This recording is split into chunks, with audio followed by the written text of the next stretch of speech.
spite of what you all say. And, you know, this was, again, a bit of a stressful situation.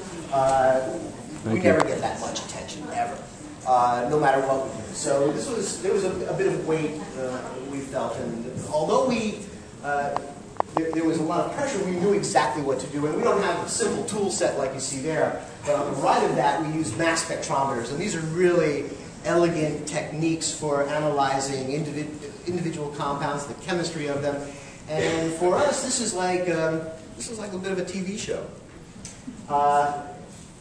When you look at the chemistry of oil relative to the chemistry of terrestrial plant inputs or the chemistry of algal material, it's like night and day.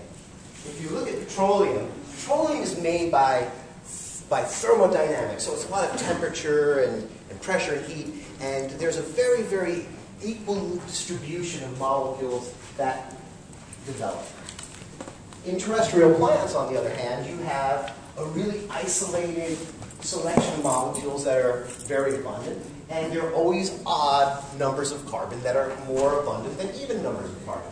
And if you look at marine algae, they're not in the carbon numbers that are in the 20s, they're more in the carbon numbers that are in the teens, but they're isolated to those ranges. So if you're looking for petroleum, it's like hitting the side of the barn.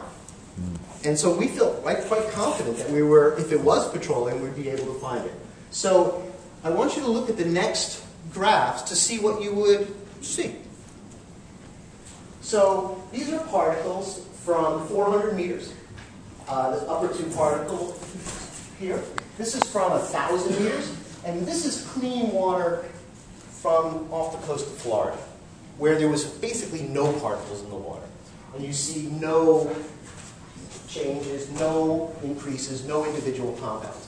But when you look at the top three, what you see no selective odd predominance or even predominance. You don't see spikes in the lower region and none in the upper region. You just see a very bell-shaped distribution of compounds. This is classically petroleum. This is certainly not typical marine particles. And so the source is petroleum hydrocarbons. What's very interesting is that they look almost identical.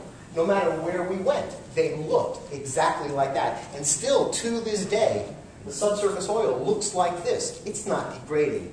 And that's a very interesting point because petroleum usually has hydrocarbons all the way down to the bottom.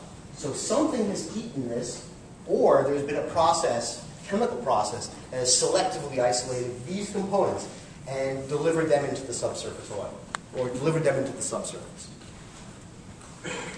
So again, if we just remove the clean part, the clean water, you can see again they're all pretty much the same. So all subsurface oil samples have extraordinarily constant distributions, regardless of whether they were at 4,000 meters, 400 meters, or 1,000 meters, or whether they were 26, 35, or 46 nautical miles. It was all about the same composition. The hydrocarbons ranged from anywhere from 200 to 750. The bottom samples, the ones from 1,000, were always about twice as enriched as the samples from 400.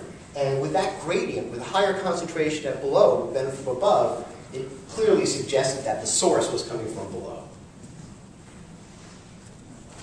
And so, at that point, we really put it out. And we confirmed, indeed, that it was subsurface oil plumes at 400 and 1,000 meters, and we sort of put Tony Hayward's statement to bed. And so, indeed, there was two plumes that were ultimately recognized from oil. There was a plume that went to the southwest and a plume that went to the northeast.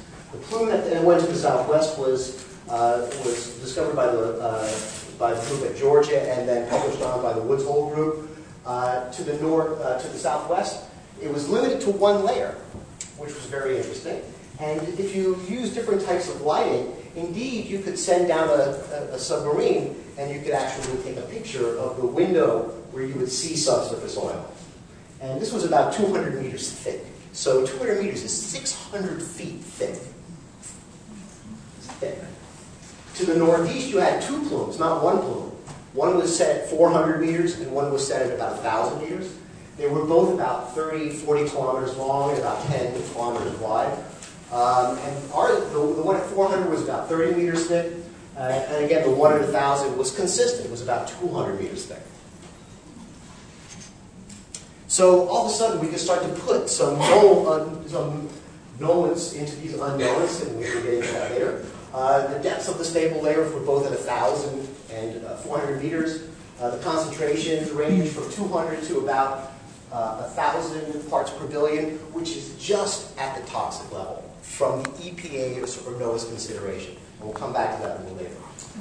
Because you couldn't see them, but they were filterable, you could say that they were micro droplets. They weren't dissolved in the waters. They were actually particles. The molecular distributions had alkanes, these other compounds, but most importantly, they had a lot of PAHs, and these are these toxic compounds. But Tony wasn't done. And he said basically, well, there are so many natural seeps in the Gulf of Mexico, you need to prove that the oil's from the BP MACONDO well. And if you can't prove that, you're done. And so this was really a job for a forensic molecular organic geochemist. This is CSI oil spill, because indeed that's what it was. And we could use our techniques, our chemical analysis approach, to really thread the needle. And so geochemically speaking, it wasn't an easy target, because not all oils created or degraded equally. In other words, the chemistry of the oil that comes straight out of the hole, like it was gushing on the spill cam, versus the oil that you see on the slick, those do not have necessarily the same chemistry. And so it's a moving target on how you would be able to correlate one oil that's coming out of the hole with the oil on the top or the oil on the subsurface. This is just an example.